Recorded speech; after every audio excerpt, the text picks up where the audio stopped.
ஆவியாரின் பெயராலே ஆண்டவருடைய பெயராலே நமக்கு உதவி உண்டு. ஆண்டவர் உங்களோடு இருப்பாராக. செபிப்போமாக. அன்பே உருவான இறைவா, பொதுமக்கள் இதோ இந்த ஆலயத்தை கட்டி எழுப்பி ஆலயத்திலே செய்ய இருக்கிற எல்லா ஆசீர்வாதமான காரியங்களையும் நீர் நிறைவாக்கி கொண்டிருக்கிறேன். அதனுடைய முன் அடையாளமாக அமைந்திருக்கக்கூடிய இந்த கொடிமரத்தை அவர்கள் புதிதாக நட்டு புனிதர்களுடைய திருக்கொடிகளை ஏற்றி அதன் வழியாக உம்மை மகிமைப்படுத்தவும், இந்த பகுதியில் வாழக்கூடிய மக்களுக்கு இந்த கொடிமரத்தின் வழியாக சான்று பகிரவும் அவர்கள் ஏற்பாடு செய்திருக்கிற இந்த காரியங்களை நீர் ஆசீர்வதித்து புனிதப்படுத்துகிறார். இந்த கொடிமரம் கடந்த சின்னப்பருடைய மகிமையை விளங்க செய்கிற ஒரு நல்ல அடையாளமாக விளங்குவதாக. இந்த கொடிமரம் உயர்ந்து இருப்பது போல இறைமக்களினுடைய நம்பிக்கையும் உயர்ந்து இருக்கிறது என்பதை அடையாளப்படுத்த இந்த கொடிமரம் ஒரு நல்ல அடையாள சின்னமாக இந்த பகுதியில் விளங்குவதாக. அனைத்து மக்களுடைய விசுவாசமும் நம்பிக்கையும் உயர்ந்திருக்க தேவரீர் இவர்களை ஆசீர்வதிப்பீராக. இந்த சிறப்பான கொடிமரத்தை உமது பாதுகாவலையும் உடைய ஆசீர்வாதத்துக்கு உட்படுத்தி நாங்கள் செபிக்கிறோம். இயேசு கிறிஸ்துவினுடைய வல்லமையான நாமம் இதில் மகிமை அடைவதாக. எல்லாம் ஆண்டவர் தந்தை, மகன், தூய ஆவியார் இந்த கொடிமரத்தை புனிதப்படுத்தி ஆசீர்வதிப்பீராக. ஆமென்.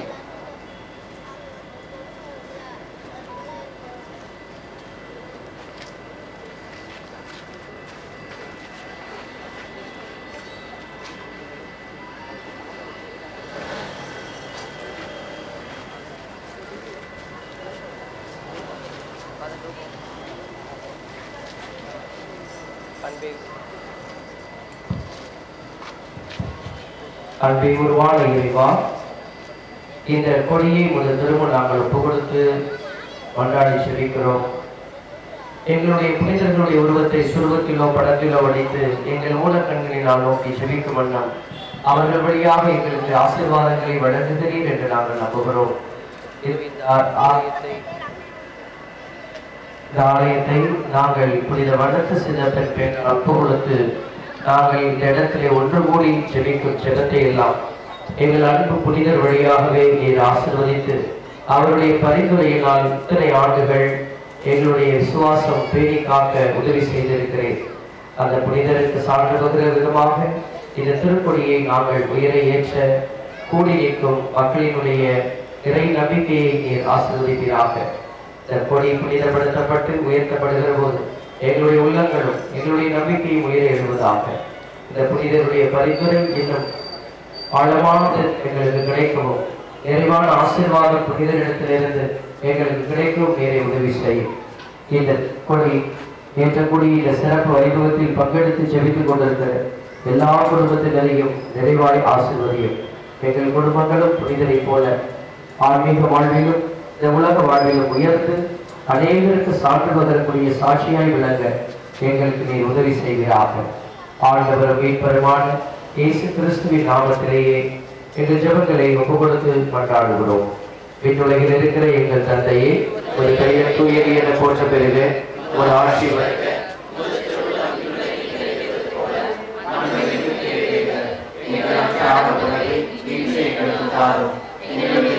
குற்றம் செய்வோரை நாங்கள் மன்னிப்பது போல எங்கள் குற்றங்களை மன்னியும், எங்களை சோதனைக்கு உட்படுத்தாதே, அருள் நிறைந்த மரியே வாழ்க, ஆண்டவர் உடனே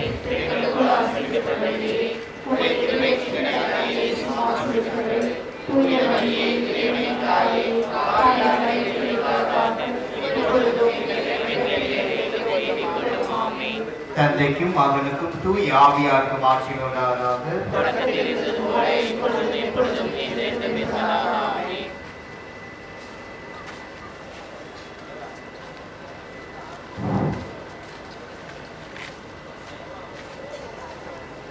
ஆண்டவரை நான் போற்றிடுவேன் என்றும், ஆண்டவரை நான் போற்றிடுவேன், ஆண்டவரை நான் போற்றிடுவேன் என்றும், ஆண்டவரை நான் போற்றிடுவேன்.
தந்தை மகன் தூயாவியாரின் பெயராலே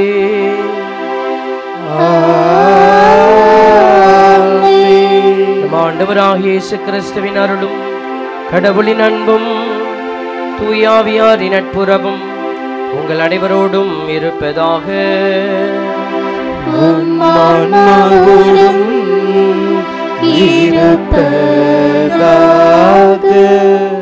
அன்பு என்னும் செல்வத்தை உடைமையாக அணிந்து இறைவன் பால் பற்றுக்கொண்டு உயர்ந்து விளங்கும் புனித வனத்து சின்னப்பரின் இனிய நாமத்தில் உங்கள் அனைவருக்கும் இனிதான மாலை வணக்கங்களை தெரிவித்துக் கொள்கின்றோம்.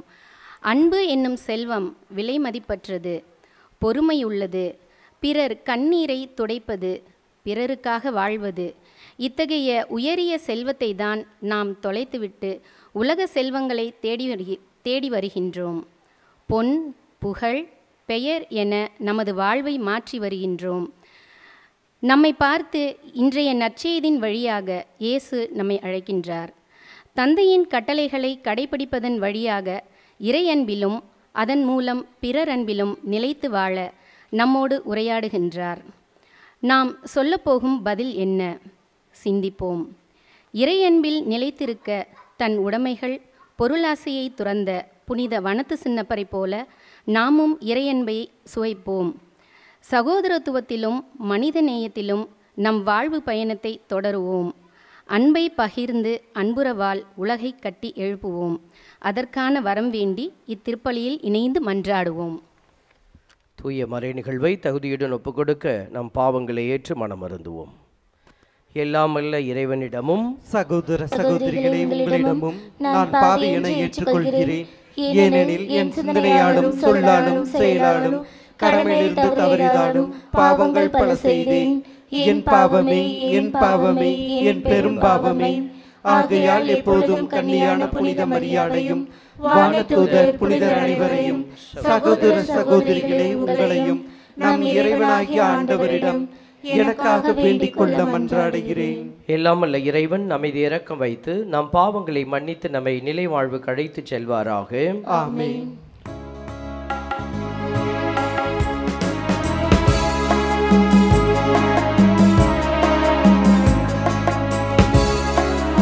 ஆண்டவரே இரக்கமாயிரும்.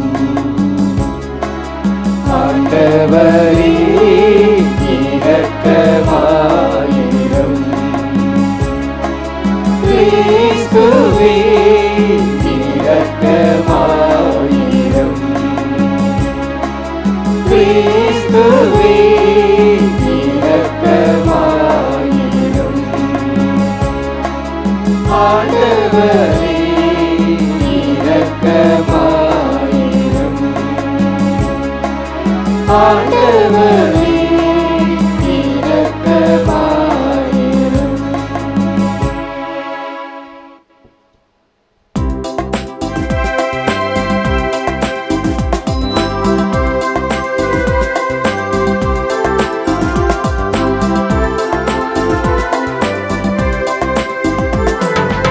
உன்னதங்களிலே கடவுளுக்கு மாட்சி உண்டாகுக. உலகினிலே நல் மனத்தோர்க்கு அமைதி ஆகுக. உம்மை புகழுகின்றோம், உம்மை வாழ்த்துகின்றோம், உம்மை ஆராதிக்கின்றோம், உம்மை மாட்சிப்படுத்துகின்றோம். உமது மேலான மாட்சியின் பொருட்டு உமக்கு நன்றி கூறுகின்றோம்.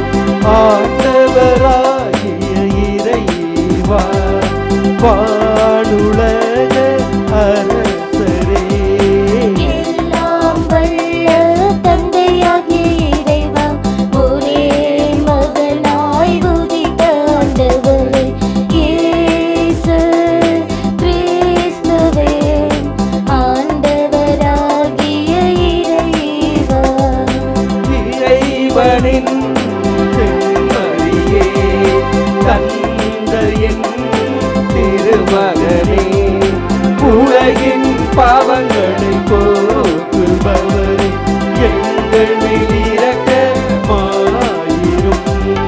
உலகின் பாவங்களை போக்குபவரே, எங்கள் மன்றாட்டை ஏற்றருளும். தந்தையின் வலப்பக்கம் வீற்றிருப்பவரே, எங்கள் மேல் இரக்கமாயிரும். ஏனெனில் இயேசு கிறிஸ்துவே, நீர் ஒருவரே தூயவர், நீர் ஒருவரே ஆண்டவர், நீர் ஒருவரே உன்னதர், தூய ஆவியாரோடு தந்தையாகிய இறைவனின் மாட்சியில் இருப்பவர் நீரே. ஆ ஆ ஆ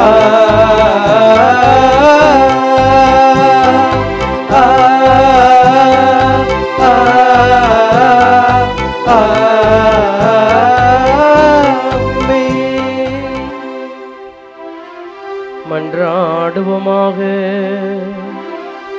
இரக்கம் நிறைந்த இறைவா, உமது கொடையாள் புனித வனத்து சின்னப்பர் ஏழ்மையும் தாழ்மையும் நிறைந்த கிறிஸ்துவை இறுதி வரை பின்பற்றினார்.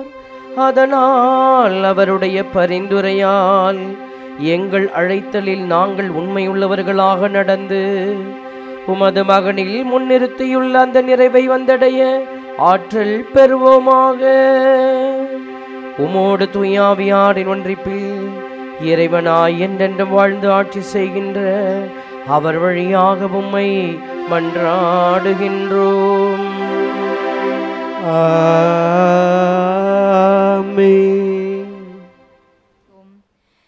திருத்தூதர் பணிகள் நூலிலிருந்து வாசகம். இயல் 15 இறை வார்த்தைகள் 22 31 வரை. அந்நாட்களில் திருத்தூதர்களும் மூப்பர்களும் திருச்சபையார் அனைவரும் தம்முள் சிலரை தேர்ந்தெடுத்து அவர்களை பவுலோடும் பர்னபாவோடும் அந்தியோக்கியாவுக்கு அனுப்புவது என்று தீர்மானித்தனர். அவ்வாறே அவர்கள் சகோதரர்களிடையே முதன்மை இடம் பெற்றிருந்த பர்சபா என அழைக்கப்பட்ட யூதாவையும் சீலாவையும் தேர்ந்தெடுத்தார்கள். பின்பு அவர்கள் ஒரு கடிதத்தை எழுதி அவர்கள் கையில் கொடுத்து அனுப்பினார்கள். அக்கடிதத்தில் திருத்தூதரும் மூப்பரும் சகோதரருமாகிய நாங்கள் அந்தியோக்கியா, சிரியா, சிலிசியா ஆகிய இடங்களிலுள்ள பிற இனத்து சகோதர சகோதரிகளுக்கு வாழ்த்து கூறுகின்றோம். எங்களூர் சிலர் அங்கு வந்து தங்களுடைய பேச்சால் உங்களது மனதை குழப்பி உங்களை கலக்கமுற செய்தனர் என்று கேள்விப்பட்டோம். இவர்களுக்கு நாங்கள் எந்த கட்டளையும் கொடுக்கவில்லை. எனவே நாங்கள் ஒரு மனதுடன் கூடி வந்து சிலரை தேர்ந்தெடுத்து எம் அன்புக்குரிய பர்னபா, பவுல் ஆகியோரோடு உங்களிடம் அனுப்புவதென்று தீர்மானித்தோம். இவர்கள் இருவரும் நம் ஆண்டவர் இயேசு கிறிஸ்துவுக்காக தங்கள் உயிரையும் கொடுக்க துணிந்தவர்கள். எனவே நாங்கள் யூதாவையும் சீலாவையும் உங்களிடம் அனுப்புகிறோம். அவர்கள் நாங்கள் எழுதுகிற இவற்றை தங்கள் வாய்மொழியில் மூலம் உங்களுக்கு அறிவிப்பார்கள். இன்றியமையாதவற்றை தவிர அதிகமான வேறு எந்த சுமையையும் உங்கள் மேல் சுமத்தக்கூடாது என்று தூய ஆவியாரும் நாங்களும் தீர்மானித்தோம். சிலைகளுக்கு படைக்கப்பட்டவை, இரத்தம், கழுத்து நெரிக்கப்பட்டு செத்தவை மற்றும் பரத்தைமை ஆகியவற்றை நீங்கள் தவிர்த்து உங்களை காத்து கொள்வது நல்லது. வாழ்த்துக்கள் என்று எழுதியிருந்தார்கள். யூதாவும் சீலாவும் விடைபெற்று அந்தியோக்கியா வந்தனர். அங்கு மக்களை கூட்டி கடிதத்தை கொடுத்தனர். அதை வாசித்ததும் அவர்கள் ஊக்கமடைந்து மகிழ்ச்சி உற்றார்கள். ஆண்டவர் வழங்கும் அருள்வாக்கு. இறைவனுக்கு நன்றி. ஆண்டவரை வாழ்த்து, அவர் செய்த நன்மைகளை ஒரு நாளும் மறவாதே.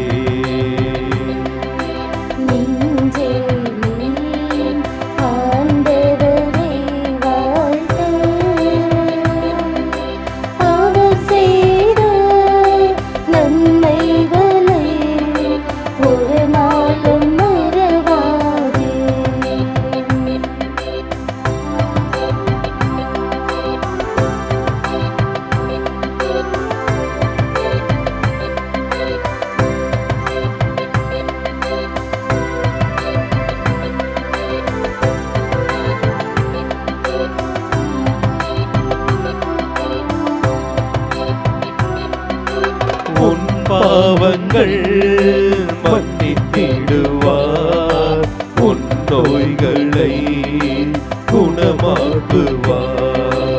உன் பாவங்கள் மன்னித்திடுவார், உன் நோய்களை குணமாக்குவார்.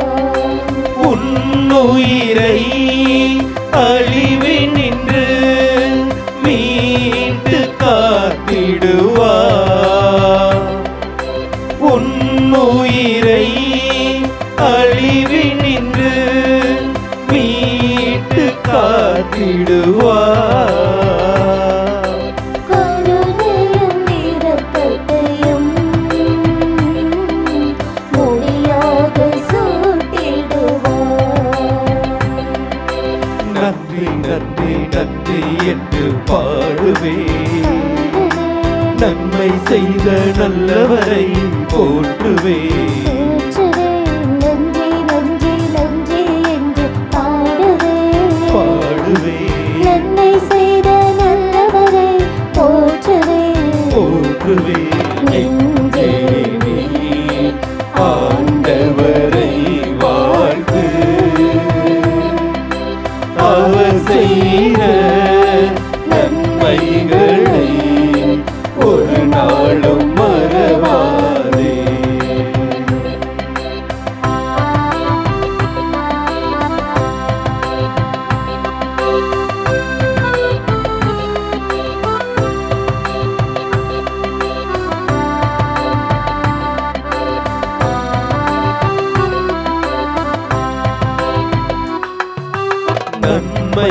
நன்மைகளால் உன் வாழ்வை நிறைவு பெற செய்கின்றார். நன்மைகளால் உன் வாழ்வை நிறைவு பெற செய்கின்றார். உன் இளமை கழுகின் இளமை போல் நாளும் புதுப்பிக்கின்றார். உன் இளமை கழுகின் இளமை போல் நாளும் புதுப்பிக்கின்றார். நீதியான செயல்களையே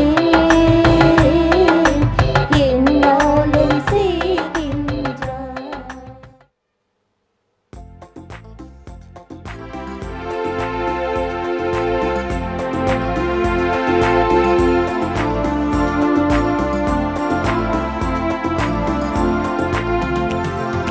அல்லேலூயா, அல்லேலூயா, அல்லேலூயா,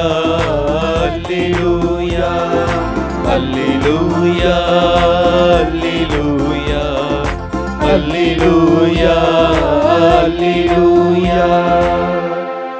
உங்களை நான் நண்பர்கள் என்றேன்,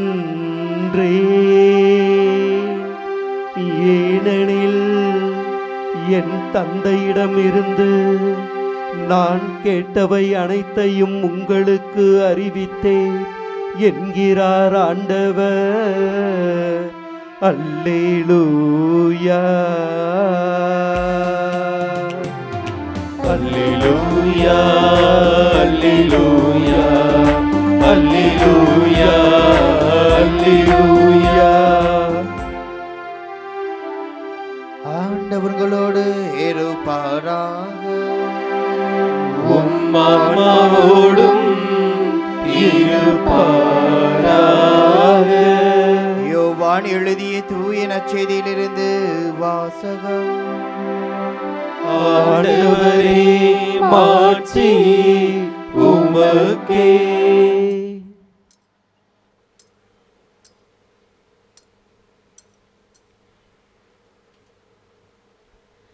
7:15 இறை திருவார்த்தைகள் 12 17 வரை. அக்காலத்தில் இயேசு தம் சீடரை நோக்கி கூறியது, நான் உங்களிடம் அன்பு கொண்டிருப்பது போல நீங்களும் ஒருவர் மற்றவரிடம் அன்பு கொண்டிருக்க வேண்டும் என்பதே என் கட்டளை. தம் நண்பர்களுக்காக உயிரை கொடுப்பதை விட சிறந்த அன்பு யாரிடமும் இல்லை. நான் கட்டளை இடுவதையெல்லாம் நீங்கள் செய்தால் நீங்கள் என் நண்பர்களாய் இருப்பீர்கள். இனி நான் உங்களை பணியாளர் என்று சொல்ல மாட்டேனுமே, ஏனெனில் தம் தலைவர் செய்வது இன்னதென்று பணியாளருக்கு தெரியாது. உங்களை நான் நண்பர்கள் என்றேனுமே, ஏனெனில் என் தந்தையிடமிருந்து நான் கேட்பவை அனைத்தையும் உங்களுக்கு அறிவித்தேனுமே. நீங்கள் என்னை தேர்ந்து கொள்ளவில்லை, நான் தான் உங்களை தேர்ந்து கொண்டேனுமே.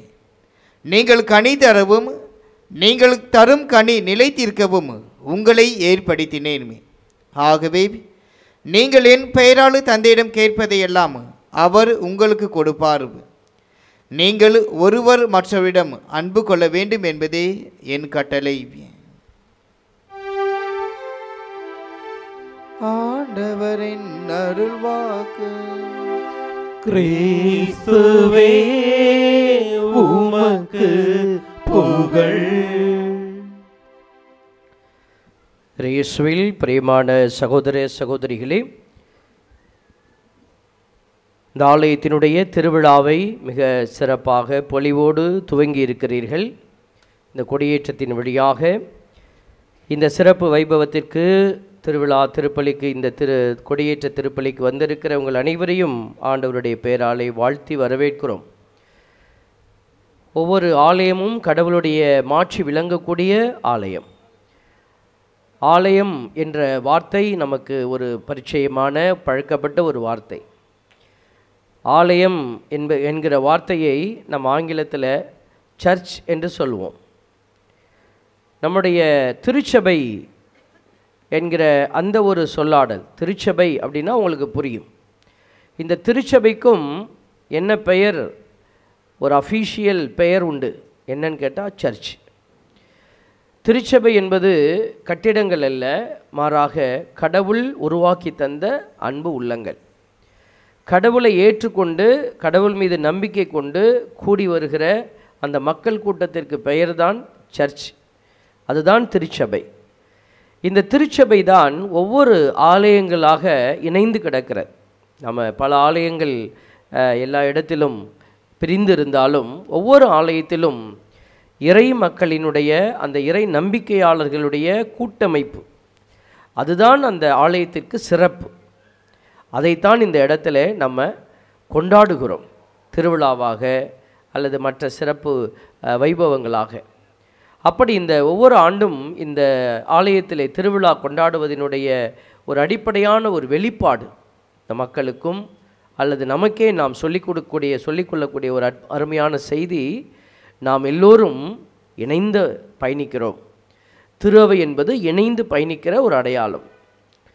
இந்த திரு அவையில் நடக்கக்கூடிய எல்லா காரியத்தையும் நீங்கள் பார்த்தீங்கன்னாலும் இந்த சர்ச் எல்லா அமைப்புகளையும் ஒரே விஷயத்தை தான் அது மையப்படுத்தி இருக்கும். இப்போ நீங்கள் உதாரணத்திற்கு நற்கருணை எடுத்துக்கொள்ளுங்களேன். இந்த திருவிழாக்கள் சமயத்தில் எல்லாமே நம்ம முன்வைக்கிறது திருப்பலி. அந்த திருப்பலியினுடைய மையம் எது? நற்கருணை. அந்த நற்கருணைக்கு ஒரு பேர் உண்டு, கம்யூனியன் அப்படின்னு நம்ம சொல்கிறோம். அந்த கம்யூனியன்கிறது ஒரு பேரானா அது பேராக அமைக்கப்பட்டிருக்கிறது. அதாவது மக்களின் கம்யூனிட்டியினுடைய யூனியன். கம்யூனிட்டினா மக்கள் இனம், இவங்கெல்லாம் இணைந்து வரக்கூடிய அடையாளம் தான் கம்யூனியன். அப்போ இப்படி எல்லா விதத்திலும் இணைந்து செல்லக்கூடிய ஒரு சாட்சிய வாழ்க்கைக்காகத்தான் இந்த ஆலயங்கள் இப்படி ஒளிர்ந்து கொண்டிருக்கிற. இன்றைக்கி இந்த ஆலயம் இவ்வளவு சிறப்பாக வடிவமைக்கப்பட்டிருக்கிறது அல்லது அழகுபடுத்தப்பட்டிருக்கிறது. ஏன் என்று சொன்னால் இது ஒரு வெற்றி களிப்பு. ஓராண்டு காலமாக நாம் இணைந்து பயணித்திருக்கிறோம் என்பதனுடைய அடையாளம். இந்த லைட்ஸ் எல்லாம் பார்த்திங்கன்னா ஒரே ஒரு பல்பு தொங்குனுச்சுன்னா அதை யாரும் பார்க்க மாட்டாங்க. அது எல்லாம் சேர்ந்து தொங்குனா தான் அதனுடைய அழகு, மின் அலங்காரம் என்று நம்ம சொல்லுகிறோம். ஒரே ஒரு பூ தொங்குனா அது பேர் சிறப்பு கிடையாது, அதெல்லாம் சேர்ந்து தொங்குனா அதுக்கு பேர் மாலை. அப்போ அதுதான் அழகு. இப்படி தான் ஒரு இறை சமூகம் கூட இணைந்து செயல்படுகிற போது தான் அதனுடைய அழகு அதில் இருக்கிறது. இன்றைக்கு நம்மளுடைய புனிதர்களுடைய அடையாளத்தை இந்த இடத்துல நம்ம வைத்திருக்கிறோம். புனிதர்களுடைய அந்த ஒரு முன்னிருப்பை வைத்து தான் ஒவ்வொரு ஆலயமும் வடிவமைக்கப்பட்டிருக்கிறது. இந்த இடத்துல வனத்து சின்னப்பர், இன்னொரு இடத்துக்கு போனீங்கன்னா மாதா, இன்னொரு இடத்துல அந்தோனியார், அப்படி. அப்போ அவர்கள் எதனுடைய அடையாளமாக இந்த புனிதர்கள் இருக்கிறார்கள்? இவர்கள் ஆண்டவரோடு இணைந்து பயணித்தவர்கள், திரு அவையோடு இணைந்து பயணித்தவர்கள். அதனால தான் அவர்களை புனிதர்களாக திரு அவை அங்கீகரித்திருக்கிற. தனக்கென்று ஒரு கோடு போட்டுக்கொண்டு அவர்கள் போனவர்கள் அல்ல, தன்னுடைய விருப்பத்தை நிறைவேற்றியவர்கள் அல்ல, கடவுளுடைய திருவுளம் எது என்று கண்டு அதிலே பயணித்தவர்கள். இன்றைக்கி நிறைய ஆன்மீகவாதிகளை நீங்கள் பார்க்கலாம் உலகத்தில், எல்லா நிறைய பேரை பார்க்கலாம். ஒரு முறை நான் பஸ்ஸில் பிரயாணம் செய்து கொண்டிருந்த போது பக்கத்தில் ஒரு உட்கார்ந்திருந்தார். அவர் வேறு ஒரு தோரணையில் இருந்தார். அவரோடு பேசி கொண்டிருந்த போது தான் தெரிந்தது அவர் ஒரு கிறிஸ்தவர் என்று. ஆனால் அவர் காட்டிய புகைப்படங்களும் அவருடைய உருவ அமைப்பும் அவர் போட்டிருந்த ட்ரெஸ் எல்லாம் அவர் ஒரு கிறிஸ்தவராக காட்டவில்லை. அவர் வேறு சில யூனிஃபார்மில் இருந்தார். ஆனால் அவர் சொன்னார், உங்கள் பேர் என்னான்னு கேட்டேன். பைபிளில் விசுவாசத்தின் தந்தைக்கு என்ன பெயர் அப்படின்னார். ஆமாம், ஆபிரகாம். ஆபிரகாம் பேரை வச்சுட்டு அவர் வேளாங்கண்ணி அவருடைய பூர்வீகம். வேளாங்கண்ணி படம் எடுக்கும்போது நான் அங்கே நின்றுக்கிட்டு இருந்தேன்னு சொல்லி அவர் படத்தை காட்டினார். அதில் சின்ன பையனாக அங்கே நிற்கிறார். அவ்வளோ பெருமையாக சொல்லக்கூடியவர். ஏதோ ஒரு கட்டத்தில் அவருடைய வழியை அவர் தெரிந்து கொண்டார். இப்படி பல நம்பிக்கையாளர்கள், ஏதோ ஒரு நம்பிக்கையில் வாழ்கிறவங்க அவங்களுடைய அந்த ஆன்மீக பயணத்தை தனித்துவமாக வைத்து கொள்கிறார்கள். அது தவறு என்று நம்ம சொல்ல முடியாது, அது அவருடைய விருப்பம். இப்போ வனத்து சின்னப்பரை நீங்கள் பாருங்கள், இவரும் அப்படித்தானா? இவர் ஒரு ஃபார்முலாவை வச்சு கொண்டு இவர் போய் வனத்தில் வாழ்ந்து அவர் ஃபேமஸ் ஆகியிருந்தால் இன்றைக்கி ஏன் அவர் இந்த கோயிலுக்குள்ளே வந்திருக்கணும்? கண்டிப்பாக கடவுள் அவரை நிராகரிச்சிருப்பார். நம்மளாம் அவரை எடுத்து இவ்வளோ பிரசித்தி பெற்ற ஒரு ஆலயத்தில் வைத்து நம்ம கொண்டாடி இருக்க வேண்டிய அவசியம் இருக்காது. அப்போ இந்த புனிதர்கள் இந்த மனிதர்களைப் போல, நம்ம வெளியில் பார்க்குற மற்ற நம்பிக்கையாளர்களைப் போல ஏதோ ஒரு அவர்களுடைய சித்தாந்தத்தை தலையிலே வைத்து கொண்டு அவர்கள் ஒரு அமைப்பை உருவாக்க விரும்பி ஒரு நம்பிக்கையை வெளிப்படுத்த விரும்பியவர்கள் அல்ல.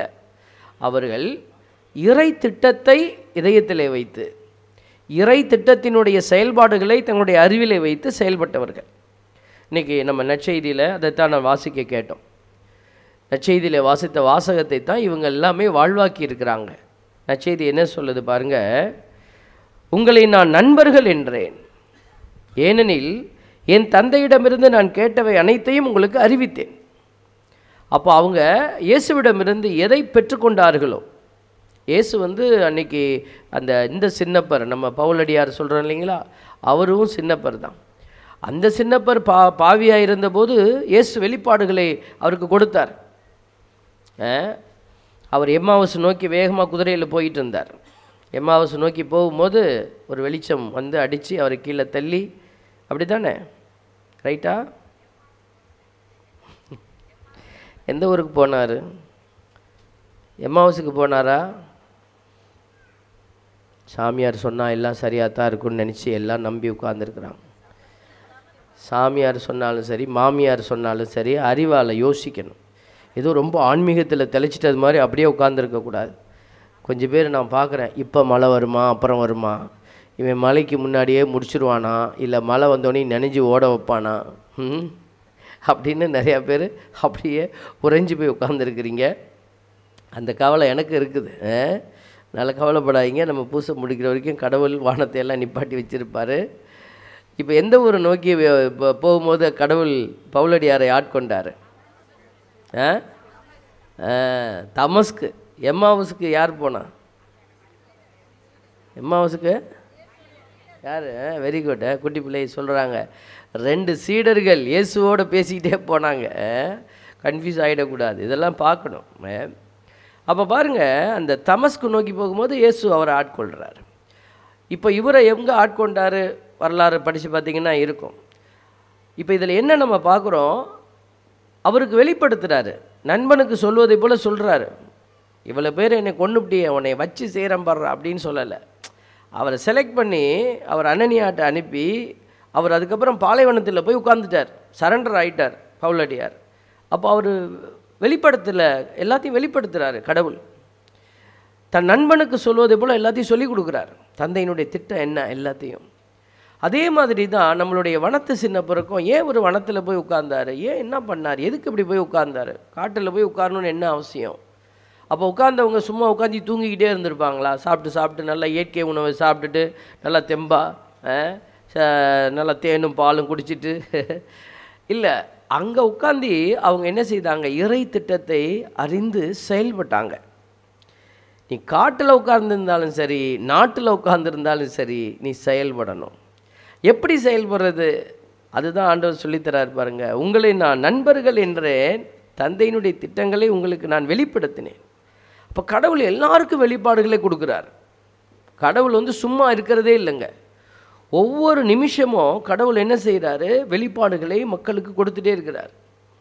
நீங்கள் 1 கோடி இல்லை, எத்தனை கோடி, நம்ம இந்தியாவிலே இவ்வளோ கோடி, உலகத்தில் எத்தனை கோடி, எவ்வளோ கோடி இருந்தாலும் கடவுள் அது கடவுளுக்கு அது லேசான காரியம். பாட்டெல்லாம் பாடுறோம்ல, லேசான காரியம் உமக்கு லேசான காரியம், பெலன் உள்ளவன் பெலன் அற்றவன், பெலன் உள்ளவன் பெலன் இல்லாதவன், யாராயிருந்தாலும் என்ன செய்வது? உதவிகள் செய்வது லேசான காரியம். கடவுளுக்கு எல்லாமே லேசான காரியம். அதனால தான் சொல்கிறோம், இங்கே உட்கார்ந்துருக்கிற உங்களுக்கு கடவுள் என்ன செய்கிறாரு? வெளிப்பாடுகளை கொடுத்துட்டே இருக்கிறார். நம்ம தான் காது கண்ணெல்லாம் பொத்திக்கிறோம். நமக்கு இப்போ இங்கே உட்காந்துருக்குறோம், நம்ம மனசெல்லாம் எங்கிட்டு இருக்குது? இதை முடித்து அடுத்தது போய் என்ன பண்ணணும்னு இருக்கும். என்றைக்குமே நம்ம வந்து ப்ரெசண்டில் வாழ்கிறதே இல்லை. அதான் பிரச்சனை. அடுத்தது என்ன, அடுத்தது என்ன, அடுத்தது என்ன.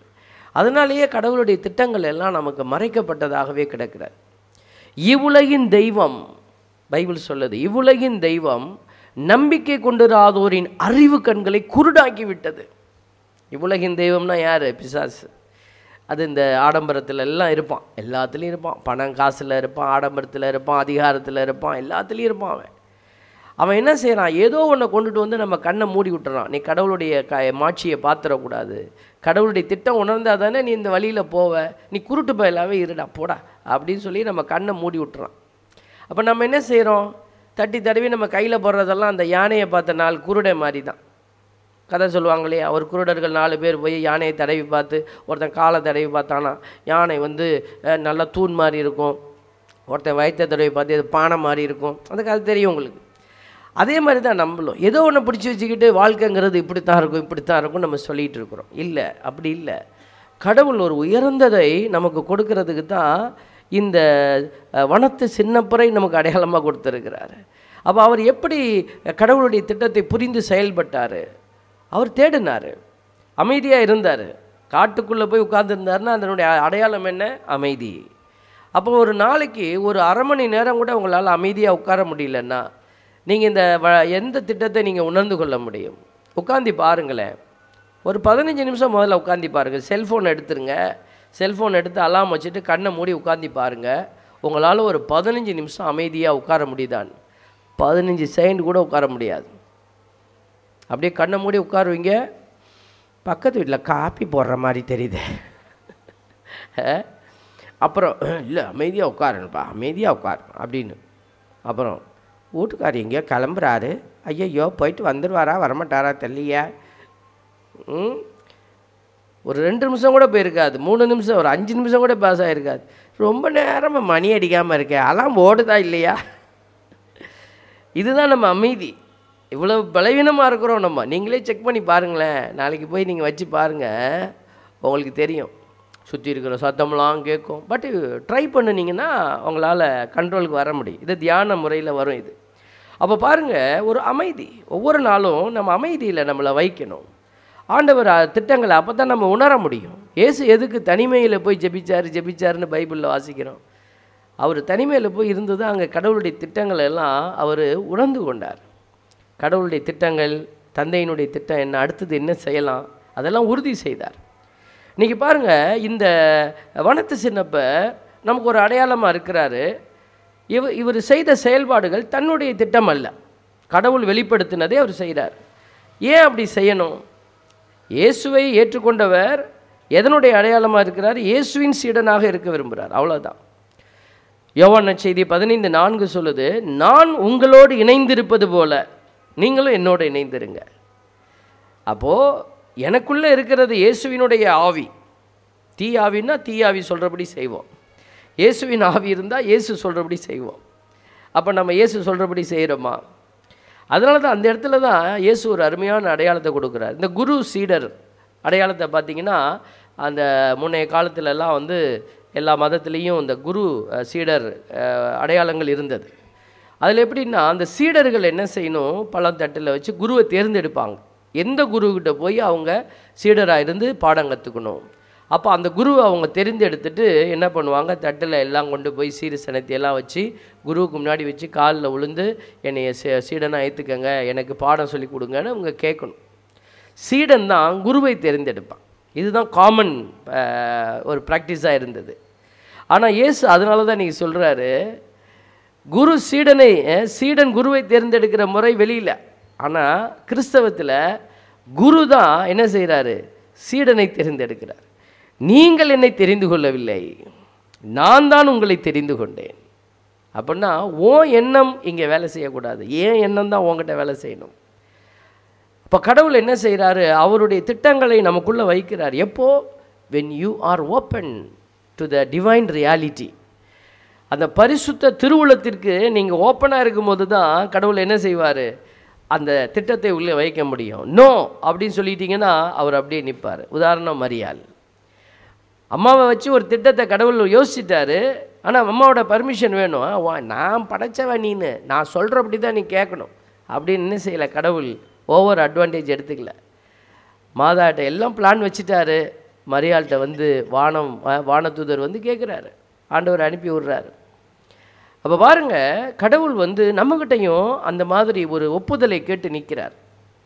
அப்போ எதற்காகனா, கடவுள் நம்மை தெரிந்து கொண்டு நம் வழியாக ஏதோ ஒரு திட்டத்தை செயல்படுத்த விரும்புகிறார். நம்ம நினச்சிட்டு இருக்கலாம், நான் வந்து ஒரு சாதாரண வேலை செய்கிறேங்க, நான் ஒரு லேபருங்க, நான் ஒரு டிரைவருங்க, நான் ஒரு பேங்க்கில் ஒர்க் பண்ணுறேன். நீங்கள் எங்கே வேணாலும் ஒர்க் பண்ணிக்கங்க. அது உலக சார்ந்த ஓட்டம், ஆன்மா சார்ந்த ஓட்டம். இன்றைக்கி இந்த உலகம் கன்ஃபியூஸ் ஆகி நிற்கிது. இந்த ஆன்மாவின் ஓட்டம் என்பது எல்லாம் கேள்விக்குறியாக்கப்பட்டு கிடக்கிறது. அதனால தான் இன்றைக்கி ஆண்டவர் இந்த ஓட்டத்தை ஓடி உலகத்திற்கு ஒரு அடையாளமாக இருக்கத்தான் உங்களையும் என்னையும் கூப்பிட்டுக்கிட்டு இருக்கிறார். இப்படி நம்ம திருவிழா கொண்டாடி எல்லாத்துக்கு முன்னாடியும் பெருமையை பறைசாற்ற அல்ல. கண்டிப்பாக திருவிழா வேணும். இப்போ இந்த திருவிழாவை கொண்டாடிட்டு நீங்கள் போயிடுவீங்க.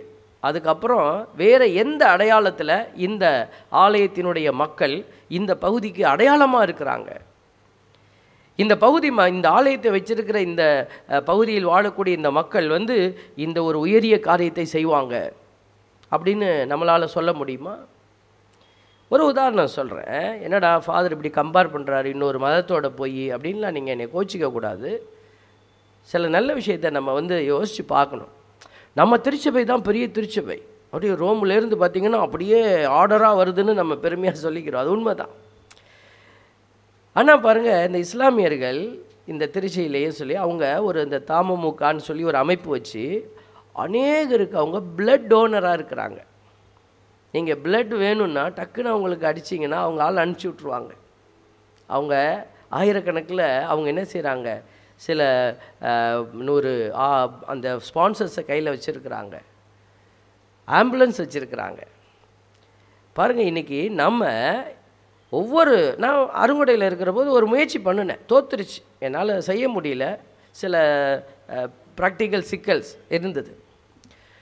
இப்போ நம்ம ஒரு மறை மாவட்டம் இருக்கிறோம், நம்மக்கிட்ட ஒரு 75 பங்கு இருக்குதுன்னு வச்சுக்கோங்களேன். நம்மக்கிட்ட டைசிஸில் ஒரு 75 பங்கு இருக்குது.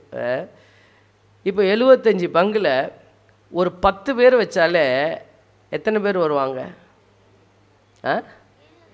750 ஸ்பான்சர் கிடைச்சிடும். ஒரு பங்கில் ஒரு 10 பிளட் டோனர் கிடைக்க மாட்டாங்களா? என்ன கிடைப்பாங்களா, கிடைக்க மாட்டாங்களா? ஒரு பங்குக்கே ஒரு 10 பேர் தான் கேட்குறேன். ஒரு பங்குக்கு 10 பேர் வச்சா 750 பேர், ஒரு பங்குக்கு 100 பேர் வச்சா எத்தனை பேர்? யோசிச்சு பாருங்களேன். அப்போது ஏன் இதெல்லாம் நம்ம செயல்படுத்தலை? அப்போ இதுதான் நம்மளுடைய நம்பிக்கை வாழ்க்கை. நம்ம ஒரு ஆன்மீகத்தை தனியாக வச்சுட்டு நம்ம ஒரு பக்தி முயற்சிக்குள்ளே இருந்துக்கிட்டு ஓடணும்னு நினைக்கிறோம். கடவுள் சொல்கிறாரு, உன் ஆன்மீகம் எனக்கு அருவருப்பை தருகிறது. செயல்படாத ஆன்மீகம். சும்மா கோயிலுக்கு போவோம், ஓரமாக உட்காருவோம், பூசையை பார்த்துட்டு பயபக்தியாக பார்த்துட்டு நன்மையை வாங்கி அப்படியே டபக்குன்னு வாயில் வச்சு முழுங்கி போட்டு போயிட்டே இருக்கலாம். தேவ பிள்ளைகளே, கடவுள் வந்து இப்படிப்பட்ட ஒரு செயல்பாட்டை வந்து அவர் விரும்புறதில்லை. இதெல்லாம் செய்து கொள், உன்னுடைய விழாக்களை நான் அருவருக்கிறேன். எசையா புத்தகம் 1வது அதிகாரத்தில் 12லேருந்து சொல்கிறார், உன் விழாக்களை நான் அருவருக்கிறேன். நீ எனக்கு முன்னாடி காட்டக்கூடிய தூபம் எனக்கு அருவருப்பை தருகிறது. பாருங்கள், நாத்தத்தை கொடுக்குது. யார் உங்கள்கிட்ட கேட்டால் இந்த காணிக்கையெல்லாம் கொண்டு வர சொல்லி அப்படின்னு சொல்லிட்டு அது அப்படியே தொடர்ச்சியாக பேசுவார். பாருங்கள், அதில் தான் சொல்கிறாரு, நீ விடுதலையை கொடுக்கணும், இரக்கத்தை கொடுக்கணும், செயல்பாட்டை குறித்து நிறைய அடையாளத்தை சொல்லி இதெல்லாம் செய், இதுதான் நான் விரும்புகிற உண்ணா நோன்பு, இதுதான் நான் விரும்புகிற விழா அப்படின்னு சொல்லுவார். அதனால் இந்த விழாக்களை எல்லாம் வேணான்னு நம்ம சொல்லலை. இதெல்லாம் நம்மளை ஒன்று கூட்டக்கூடிய, இதெல்லாம் நமக்கு வந்து ஒரு அடையாளப்படுத்தக்கூடிய ஒரு நல்ல அடையாளங்கள். அதனால் இதை நம்ம வேண்டாம் என்று சொல்லலை.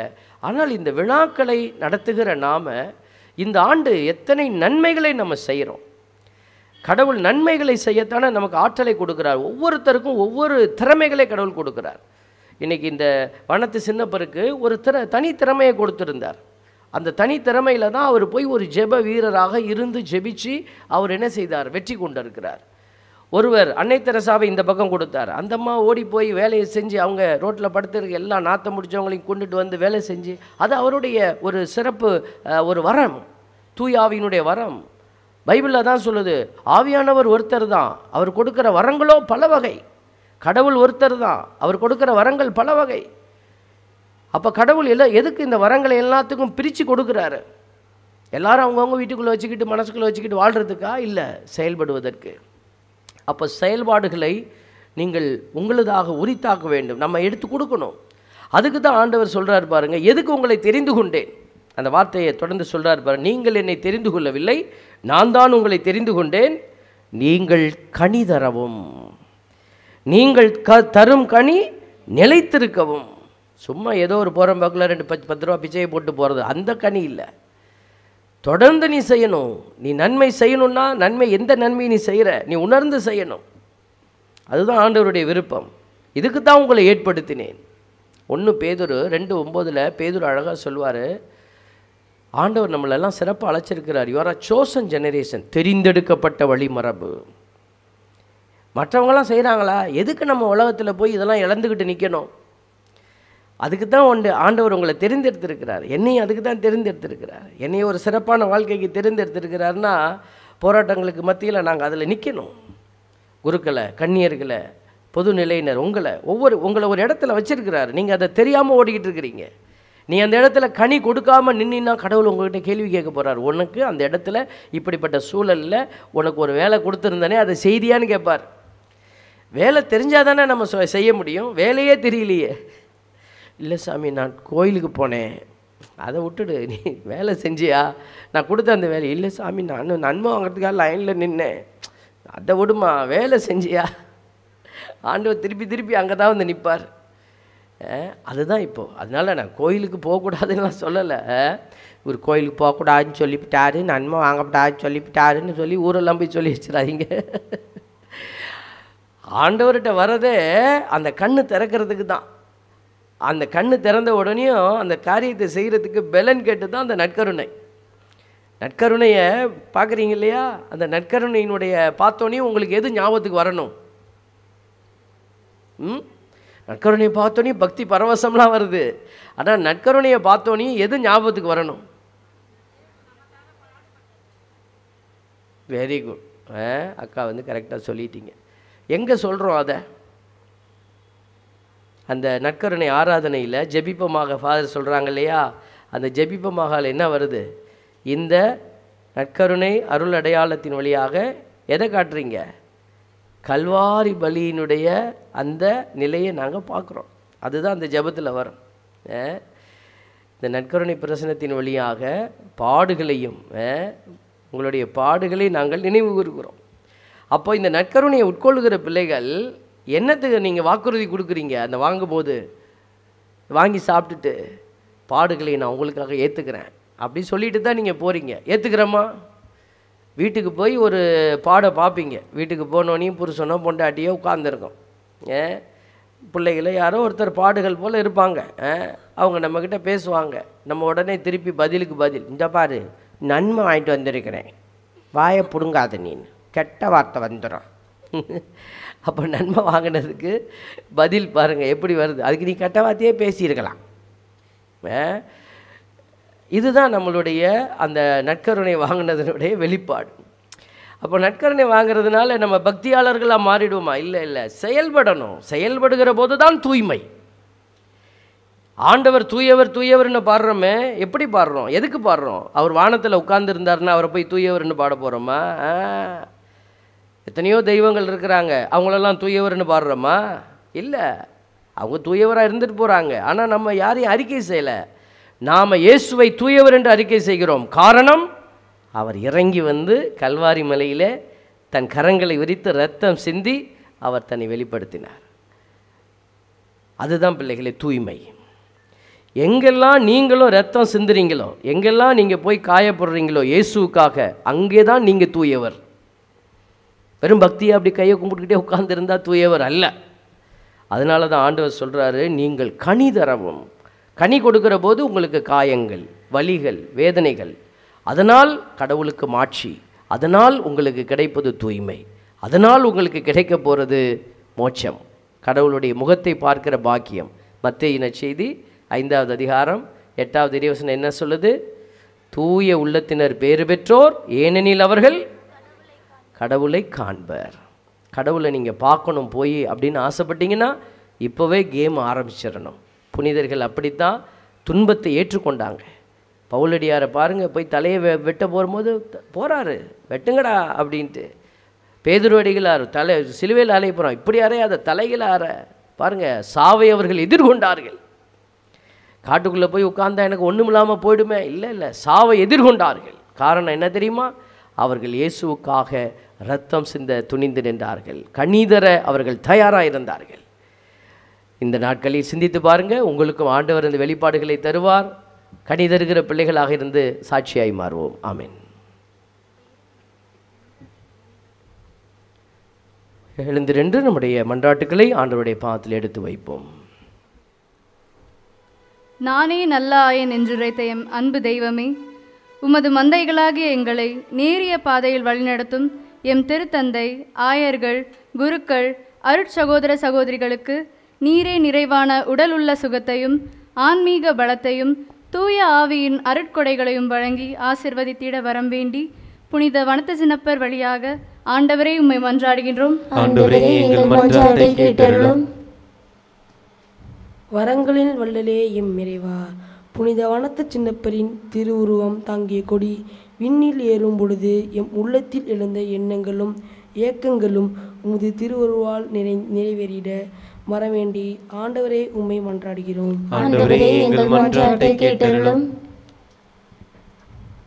அமைதியின் சுடரே எம் இறைவா, பகைமையாலும் தீவிரவாத யுக்திகளாலும் போர் முனையில் சிக்கி தவிக்கும் எம் அகில மக்களுக்கு உம் அமைதியும் அருளையும் வழங்கி அருளும். இதன் மூலம் அன்புறவும் சகோதரத்துவமும் அகிலத்தில் மலர்ந்திட வரம் வேண்டி புனித வனத்து சின்னப்பர் வழியாக ஆண்டவரே உம்மை மன்றாடுகிறோம்.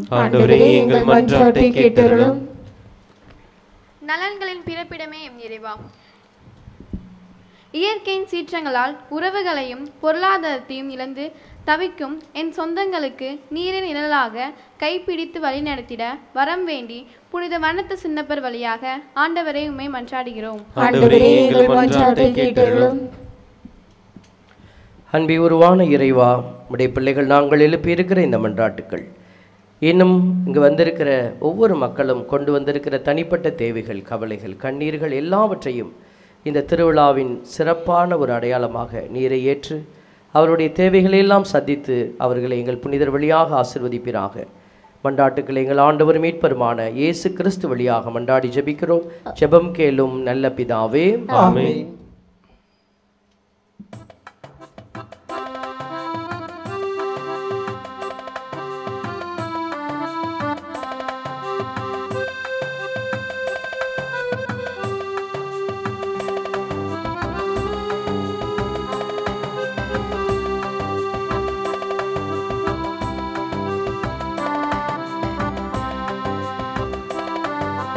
பலியாக எதை உனக்கு தருவேன் என்று இந்த படைப்பெல்லாம் நீதானே படைத்தாய் என்று.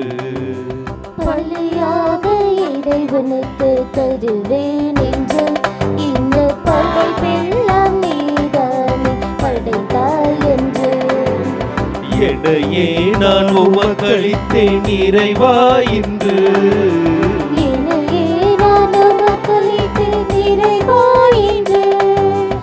உருமாற்றி உனதாக்கும் தலைவா நன்று. தந்தை தந்தை தந்தை என்னையே இறைவா, தருவாய் தருவாய் தருவாய் உன் அருளை நிறைவா.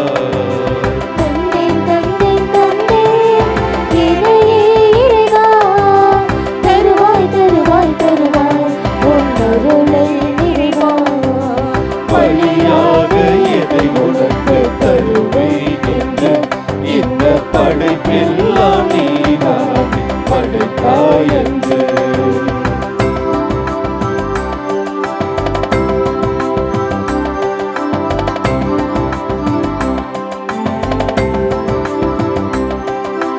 கோதுமை மணியும் கனியும் புதிதாக மாற்றம் பெறுவது போல் கோதுமை மணியும் திராட்சை கனியும் புதிதாக மாற்றம் பெறுவது போல் நொறு கொண்ட உள்ளத்தை நான் தருகின்றேன்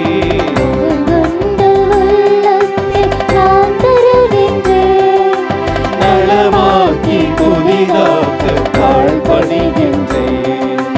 தன்னே தன்னே தன்னே எனையே இறைவா தருவாய் தருவாய் தருவாய் உன் அருளை இறைவா.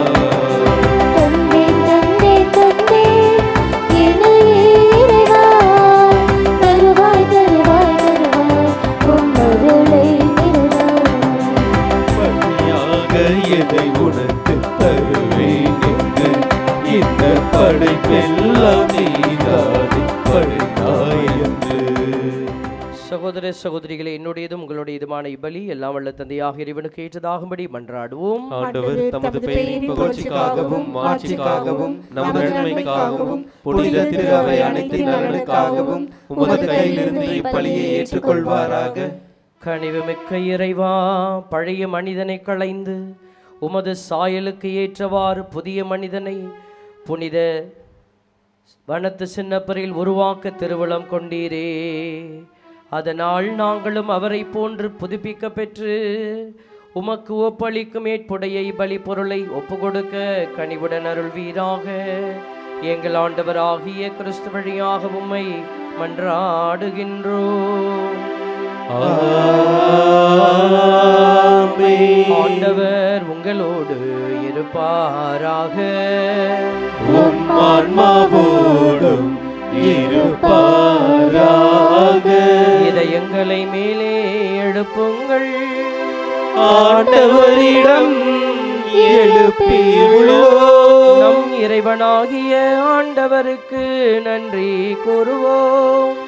அது தகுதியும் நீதியும் ஆனதே. ஆண்டவரே, தூயவரான தந்தையே, என்றும் வாழும் எல்லாம் வல்ல இறைவா, எங்கள் ஆண்டவராகிய கிறிஸ்து வழியாக எந்நாளும் இவ்விடத்திலும் நாங்கள் உமக்கு நன்றி செலுத்துவது மெய்யாகவே தகுதியும் நீதியுமாகும்.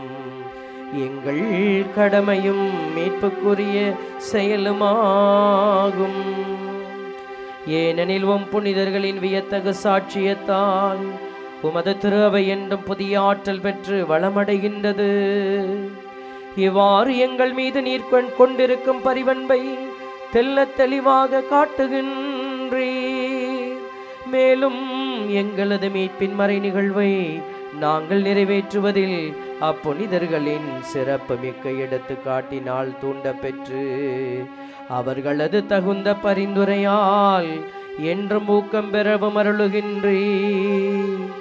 ஆகவே ஆண்டவரே, வானதூதர் புனிதர் அனைவரோடும் நாங்களும் இணைந்து உமது பெருமையை பறைசாற்றி அக்களிப்புடன் ஒரே குரலாய் பாடுவதாவது: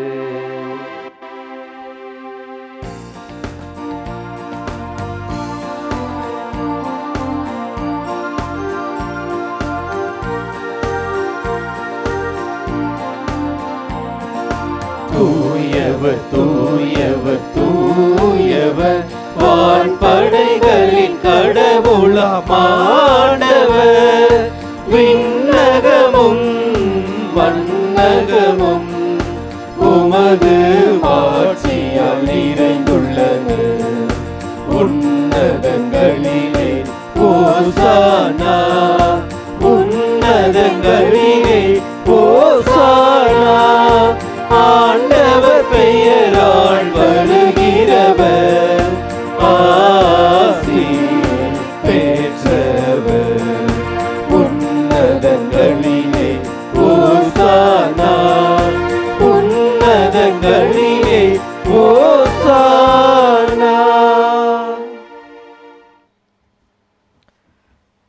ஆண்டவர்கள் பிரியமான அன்பு சகோதர சகோதரிகளே, இந்த நற்கருணை என்கிற மிகப்பெரிய ஆசீர்வாதம் கடவுளுடைய உடலாக, கடவுளுடைய இரத்தமாக நமக்காக மாறுகிற அதிசயம்.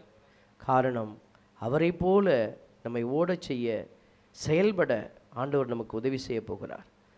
பேதுரு அதைத்தான் அவருடைய கடிதத்திலே சொல்லுவார். நீ தெரிந்தெடுக்கப்பட்ட வழிமரபு, அரச குருக்களின் கூட்டம், தூய மக்களினம், அவரது உரிமை சொத்தான பிள்ளை. அதனால தான் அவரையே உங்களுக்கு பரிசாக கொடுக்கிறார். ஆகவே ஆண்டவருக்கு உகந்த பிள்ளைகளாக நம்மை ஒப்பு கொடுத்து அவரை போல நாம் மாறி வாழ மன்றாடி செபிப்போம். ஆண்டவரே, நீர் மெய்யாகவே தூயவர், தூய்மை அனைத்திற்கும் ஊற்று. ஆகவே உம்முடைய ஆவியை பொழிந்து இக்காணிக்கைகளை தூய்மைப்படுத்த உம்மை வேண்டுகிறோம். இவ்வாறு எங்கள் ஆண்டவர் இயேசு கிறிஸ்துவின் உடலும் இரத்தமுமாக எங்களுக்கு இவை மாறுவனவாக.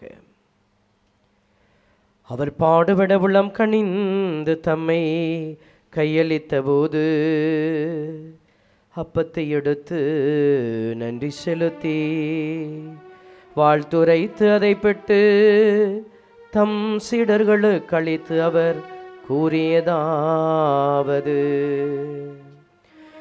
அனைவரும் இதிலிருந்து பெற்று உண்ணுங்கள், ஏனெனில் இது உங்களுக்காக கையளிக்கப்படும் என் உடல்.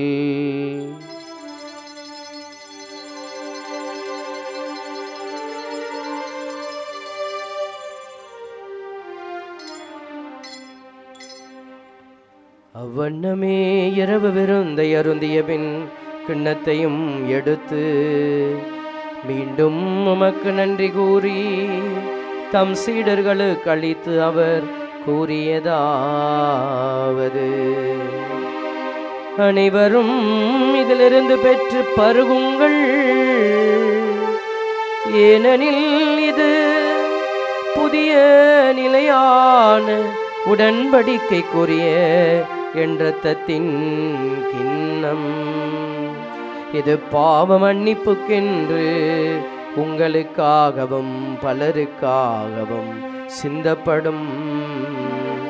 இதை என் நினைவாக செய்யுங்கள், இதை என் நினைவாக செய்யுங்கள்.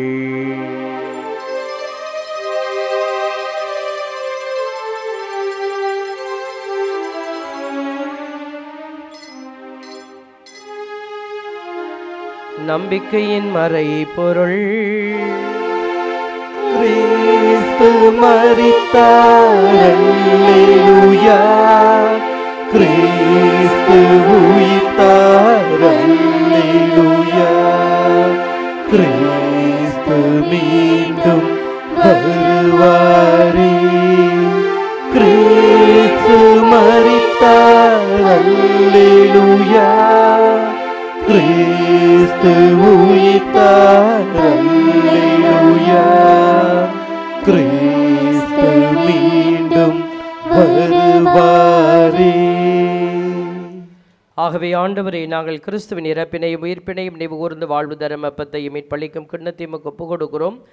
திருமுன் நின்று ஊழியம் புரிய தகுந்தவரனை ஏற்றுக்கொண்டு நன்றி செலுத்துகிறோம். கிறிஸ்துவின் உடலிலும் இரத்தத்திலும் பங்கு கொள்ளும் எங்களை தூய ஆவியார் ஒன்று சேர்க்க வேண்டுமென உம்மை தாழ்மையுடன் மன்றாடுகிறோம். ஆண்டவரே, உலகமெங்கும் பரவிருக்கும் திரு அவையை நினைவு கூர்ந்தருளும். எங்கள் திருத்தந்தை இல்லையோ எம்முடைய மறை மாவட்ட ஆயர் மீது ஆரோக்கியராஜ் ஆண்டகை எல்லா திருநிலையினர் ஆகியோரோடும் திரு அவை அன்பிலே நிறைவு பெறச் செய்திருளும். அன்பு தந்தையை என்னாலே வியம் செய்கின்ற அனைத்து குடும்பங்களையும் உம்முடைய திருக்கரத்தால் அர்ச்சிக்கும்படிய ஜெபிக்கிறோம். ஆண்டவரே, நீ குடும்பங்கள் செய்த நன்மைகள், வரங்கள், கொடைகளுக்கு நன்றி பலியாகும். குடும்பத்திலே மறித்த அனைத்து ஆன்மாக்கள் விண்ணகத்தில் ஒளியை பெற்றுக்கொள்ளவும், தொழில் முன்னேற்றம் அடையவும், உடல் சுகத்தையும் பலத்தையும் வலிமையையும் ஆற்றலையும் தரும்படியாகவும் அவருடைய வாழ்க்கை பயணத்திலே நிறைய கரம்பிடித்து வழிநடத்த மகிமையான வாழ்க்கையை அவர் கொடுக்க தாழ்ந்து பணி மன்றாடுகிறோம். எம்முடைய ஒரு குடும்பத்திலும் தெய்வாசீர்வாதம் நிறைவாக பொழிந்து நம்முடைய பாதுகாவலான வளர்ச்சி வழியாக மேன்மேலும் ஆசீர்வாதங்களை அருளையும் கடலிருந்து பெற்றுக் கொடுக்க அருள் புரிய வேண்டும் என்று தாழ்ந்து பணிந்து மன்றாடுகின்றோம். நம்முடைய எண்ணங்கள் இயக்கங்கள் விண்ணப்பங்களை மௌனமாக புனிதர் வழியாக ஆண்டவரிடத்திலே எடுத்துச் சொல்வோம். மேலும் உயிர்த்தெழும் எதி நோக்குணத்தில் கொள்ளும் எங்கள் சகோதர சகோதரிகளையும் இறந்தோர் அனைவரையும் இரக்கத்துடன் நினைவு கூர்ந்து உமது திருமுக வழியினுள் ஏற்றருளும். எங்கள் அனைவரும் மீதும் இரக்கமாயிரும். கடவுளின் கண்ணி தாயான புனித மரியா, அவருடைய கணவரான புனித யோசேப்பு, புனித திரு தூதர்கள், இவ்வுலகில் உமக்கு ஒன்றராய் இருந்தோர் ஆகிய புனிதர் அனைவரோடும் நாங்கள் நிலை வாழ்வில் பங்கொடும் தகுதி பெற்று உம் திருமகன் இயேசு கிறிஸ்து வழியாக உம்மை புகழ்ந்தேத்தும் வரமருள உம்மை மன்றாடுகின்றோம்.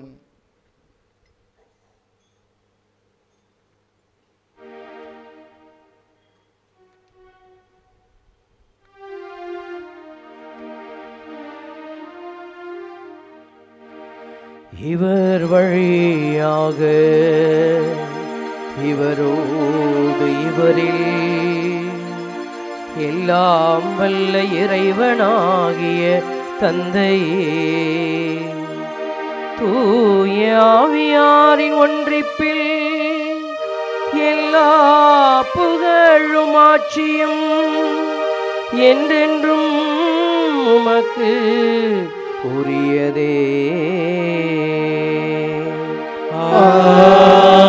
ஆமென், ஆமென், ஆமென். மீட்பரின் கட்டளையால் கற்பிக்கப்பட்டு இறை படிப்பினையால் பயிற்சி பெற்ற நாம் துணிந்து பாடுவோம். விண்ணுலகில் இருக்கிற எங்கள் தந்தையே, உமது பெயர் தூயது என போற்று பெறுக. உமது ஆட்சி வருக. உமது திருவுளம் விண்ணுலகில் நிறைவேறுவது போல மண்ணுலகிலும் நிறைவேறுக. எங்கள் அன்றாட உணவை இன்று எங்களுக்கு தாரும். எங்களுக்கு எதிராக குற்றம் செய்வோரை நாங்கள் மன்னிப்பது போல எங்கள் குற்றங்களை மன்னியும். எங்களை சோதனைக்கு உட்படுத்தாதேயும், தீமையிலிருந்து எங்களை விடுவித்தருளும்.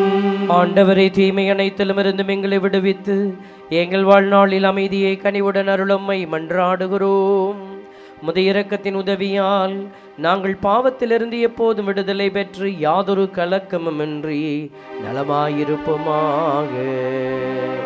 நாங்கள் எதிர்நோக்கி இருக்கும் பேரின்பத்திற்காகவும் எம் மீட்பராகிய இயேசுவின் வருகைக்காகவும் காத்திருக்கின்றோம். ஏனெனில் ஆட்சியும் வல்லமையும் மாட்சியும் என்றென்றும் உமதே. ஆண்டவரே இயேசு கிறிஸ்துவே, அமைதியை உங்களுக்கு விட்டு செல்கிறேன், என் அமைதியையே உங்களுக்கு அளிக்கிறேன் என்று உம் திருத்தூதர்களுக்கு மொழிந்தீரே. எங்கள் பாவங்களை பாராமல் உமது திரு அவையின் நம்பிக்கையை கண்ணோக்கி உமது திருவுளத்திற்கு ஏற்ப அதற்கு அமைதியும் ஒற்றுமையும் அளித்தருள்வீராக. என்றென்று வாழ்ந்து ஆட்சி செய்கின்றவர் நீரே. ஆண்டவருடைய அமைதி உங்களோடு என்றும் இருப்பதாக.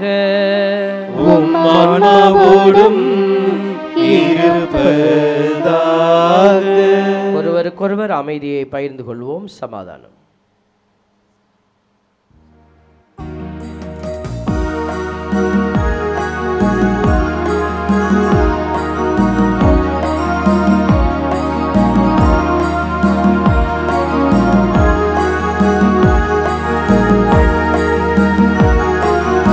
உலகின் பாவம் போக்கும் இறைவனின் செம்மறியே எம்மேல் இரக்கம் வையும் உலகின் பாவம் போக்கும் இறைவனின் செம்மறியே எம்மேல் இரக்கம் வையும் உலகின் பாவம் போக்கும் இறைவனின் செம்மறியே எமக்கு அமைதி அருளும் எமக்கு அமைதி அருளும். இதோ இறைவனின் செம்மறி, இவரே நம் எல்லோரையும் இவர் பெயரால் செயல்பட அழைக்கிறவர். செயல்பாடுகள் வழியாக தந்தைக்கு மாட்சியளிக்க நம்மை தெரிந்தெடுத்திருக்கிறவர். இவருடைய விருந்திற்கு அழைக்கப்பட்டிருக்கிற நாம் அனைவரும் பேறு பெற்றோர். நான் தகுதியற்றவன், ஆனால் ஒரு வார்த்தை மட்டும் சொல்லியேடும் எனது ஆன்மா நலமடையும். கிறிஸ்துவின் திருவுடலும் இரத்தமும் நம்மை காத்து நமக்கு நித்திய வாழ்வு அளிப்பதாக. ஆமென்.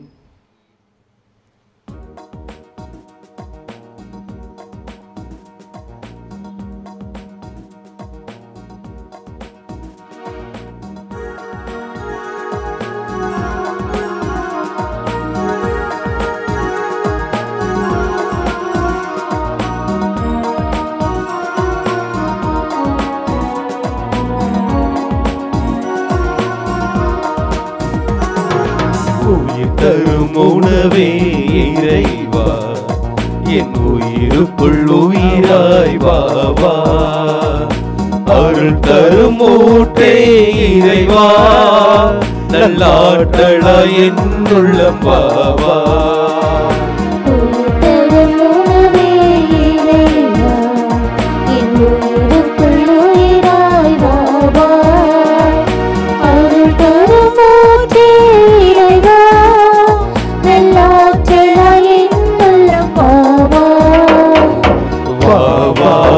இறைவா வாழ்வின் உறவா என் உயிரேசுவே வாவா. இறைவா வாழ்வின் உறவா என் உயிரேசுவே வாவா. ஆண்டவர் இயேசுவில் அருமையான சகோதர சகோதரிகளே, முதல்ல நம்ம யாருக்கு நன்றி சொல்லணும்? இறைவனுக்கு. எவ்வளோ கூலாக உட்காந்துருக்கோம் மைதானத்தில், ரொம்ப கூலாக. இந்த கோடை காலத்தில் இதுக்கு மேலே மகிழ்ச்சியே இருக்க முடியாது. அந்த அளவுக்கு நேரம் கொஞ்சம் காலம் தாழ்த்தினாலும் ரொம்ப ஏசியில் உட்காந்துருக்க மாதிரி உட்காந்துருக்கோம். அந்த அளவுக்கு நமக்கு ஆண்டவர் விண்மலையை தந்து அருள்மலையாக நம்மளே செயல்பாட்டி கொண்டிருக்கிறார். அதற்காக இறைவனுக்கு நன்றி சொல்ல கடமைப்பட்டிருக்கிறோம். இந்த கொடியேற்ற விழா மலையை பார்த்தானே மக்கள் வருவாங்களா வரமாட்டாங்களா என்ற ஒரு ஐயப்பாடு எனக்கு உண்டாச்சு. ஆனால் நம்முடைய மக்களை பற்றி எனக்கு தெரியும். ஆன்மீகத்தை வளர்ந்தவர்கள் ஆட்டோ பிடிச்சாவது கார் வச்சாவது வந்துடுவாங்கன்னு எனக்கு தெரியும். அதனால் உங்களுக்கு நான் நன்றி சொல்ல கடமைப்பட்டிருக்கிறேன். இன்றைய நாளிலே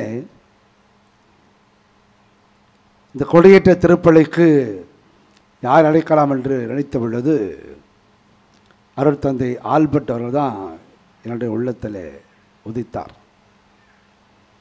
நான் கொடிமரம் வந்திருக்கணும், கொடியேற்ற நிகழ்வு நடைபெறணும். ஆகவே தொலைபேசியை தொடர்பு கொண்ட பொழுது தேதியை சொன்னோன்னு மனமோந்து ஏற்றுக்கொண்டார். பல்வேறு பணிகள் உங்களுக்கே தெரியும். தந்தையர்கள் உலக சுற்று வாலிபன், எல்லா இடத்துக்கும் போவார். தமிழ்நாடு மட்டும் அல்ல, அயல் நாட்டுக்கும் சென்று இறைவார்த்தையை மக்களுக்கு பகிர்ந்து கொடுத்து தன்னுடைய தனித்தன்மையால் மக்களை கவரக்கூடியவர். நிறைவான கருத்துக்கள் இருக்கும், நகைச்சுவையும் இருக்கும். இவ்வாறு தான் தந்தையவர்கள் காந்தம் போல மக்களை கவர்ந்து இழுத்து இறைவார்த்தையை மக்களுடைய உள்ளத்திலே புகுத்துகின்றார். உண்மையிலே நம்ம திருச்சி மறைமாவட்டத்திற்கு ஒரு பெருமை. அவர்த்தில் ஆள்பட்டிருப்பது மறைமாவட்டத்துக்கு ஒரு மகிழ்ச்சி, சந்தோஷம். ஏன்னா நம்முடைய மறைமாவட்ட குரு பல இடங்களுக்கு சென்று மக்களுக்கு போதிப்பது நம்முடைய மறைமாவட்டம் பெற்றுக்கொண்ட ஒரு நிறைவான மகிழ்ச்சி. ஆகவே தந்தை அவர்களை உலக பசிலிக்கா அதிபராக பங்கு தந்தையாக கடந்த ஆண்டில் ஆயர் நியமித்தார்.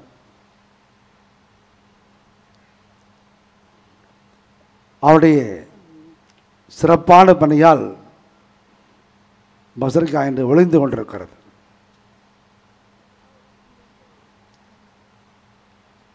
திருப்பலி வழியாக மக்களோடு பழகுவது வழியாக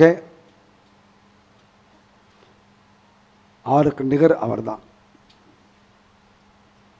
கொரோனா சமயத்தில் எல்லாரும் அமைதியாக இருந்தோம். ஆனால் ஆல்பர்ட் அமைதியாக இல்லை.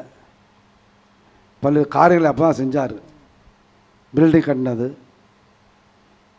அந்த தியான கூடம் கட்டினது, புதிய காரியங்களை செயல்படுத்துவது, அதில் கண்ணும் கருத்துமாக செயல்பட்டார். இன்றைக்கி அருங்கொடை இயக்கமானது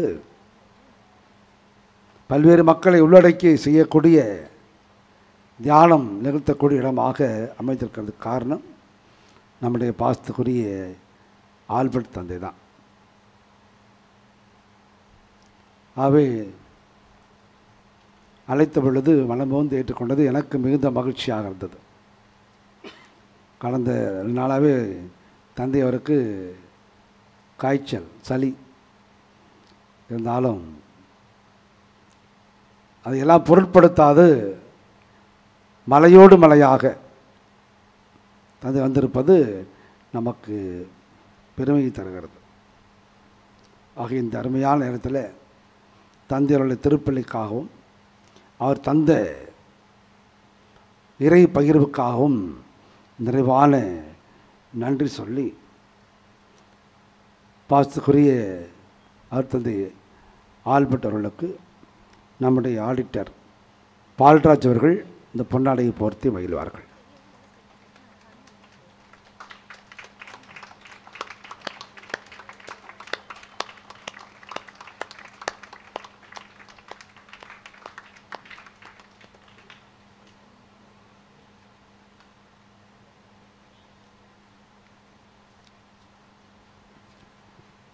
இன்றைக்கு கொடிமரமானது பொலிவோடு காணப்படுகிறது. புதிய கொடிமரம் சிறப்பாக அமைந்திருப்பதை நாம் பார்க்குறோம். ஆகவே இந்த கொடிமரத்தை முன்னின்று செய்த அமைப்பாளர் முதலியார் சத்திரத்தை சார்ந்த திரு செந்தில் அவர்கள் மதத்தை கடந்து மனநேயத்தோடு இந்த பணியை அவர் செய்திருக்கிறார். குறைந்த காலத்தில் கடினமான உழைப்பால் குறுகிய காலத்தில் அவர் செய்திருப்பது மிகுந்த மகிழ்ச்சியை தருகிறது. அருமையான நேரத்தில் அருமை நண்பர் செந்தில் அவர்களுக்கு நம்முடைய அன்பின் வெளிப்பாடாக இந்த பொன்னாடையை போர்த்தி மகிழ்கின்றேன்.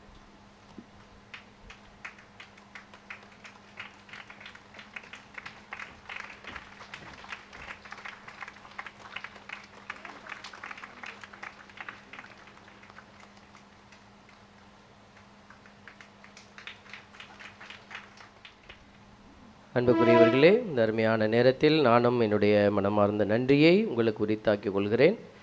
பிரசங்கத்துக்கு மேலே ஃபாதர் சொன்ன சிறப்புரை பெருசாக போச்சு.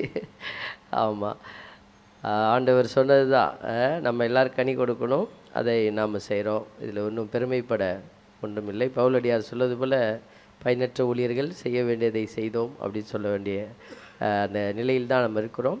ஃபாதர் எனக்கு ரொம்ப பிடிக்கும். அப்போலேருந்தே ஃபாதர் எனக்கு நல்லா பழக்கம், பேசுவாங்க, நல்ல ஒரு தன்மையோடு இருப்பாங்க. அதனால் ஃபாதர் கேட்ட உடனேயும் நோ சொல்ல முடியல, உடனே வரேன் ஃபாதர் அப்படின்னு சொல்லிட்டேன். அதனால் தொடர்ந்து ஃபாதருக்கு நான் இங்கே இருந்தாலும் அவருக்கு சப்போர்ட் பண்ணிக்கிட்டே இருப்போம்.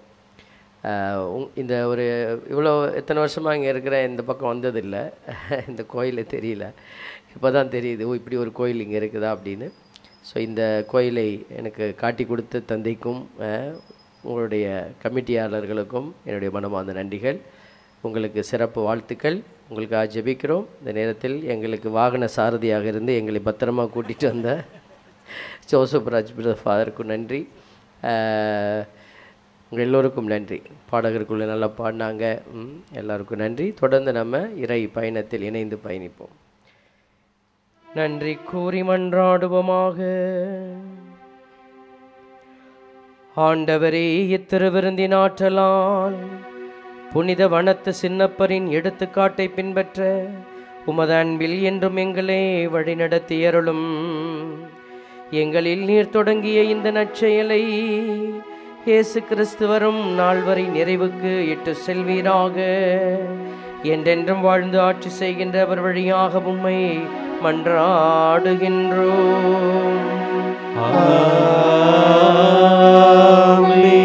ஆண்டவர் உங்களோடு இருப்பாராக.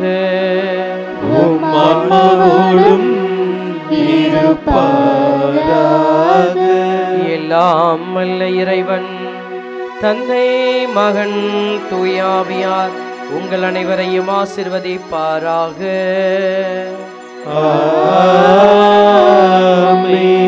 இறைவனில் இணைந்து செயலாற்ற சென்று வாருங்கள். திருப்பலி நிறைவேறிற்று. அல்லேலூயா, அல்லேலூயா, அல்லேலூயா. இறைவனுக்கு நன்றி.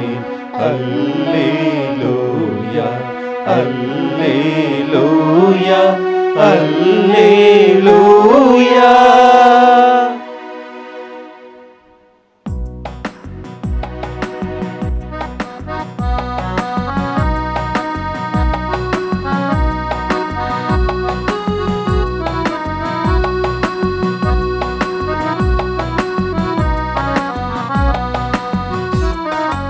அன்னை மாமரி, எங்கள் அன்பின் தாய்மரி, என்றும் உந்தன் புகழை பாடுவோம்.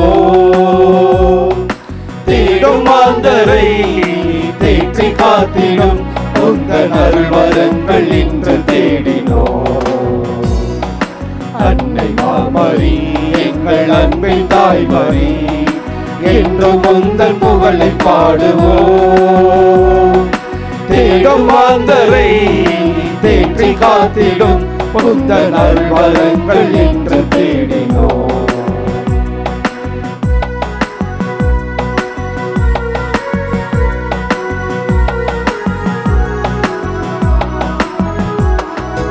எண்ணிறந்த உதவிகளை பெற்று கொண்ட நீ எங்கள் வாழ்வில் உடனிருந்து காத்து வருகின்றாய்.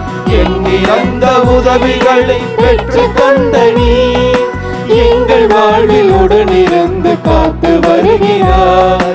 நன்றி பூக்கள் ஒன்று சேர்த்து உந்தன் பாதத்தில் சகாய தாய்மரியே, என்னை அரவணைத்து காப்பாய் நீயே. நன்றி பூக்கள் ஒன்று சேர்த்து உந்தன் பாதத்தில் சகாய தாய்மரியே, எம்மை அரவணைத்து காப்பாய் நீயே. அன்னை மாமரி, எங்கள் அன்பின் தாய்மரி, என்றும் உந்தன் புகழை பாடுவோம். தேடும் மாந்தரை தேற்றி காத்திடும் உந்தன் அருள்வரங்கள் என்று தேடினோம் உந்தன் அருள்வரங்கள் என்று தேடினோம்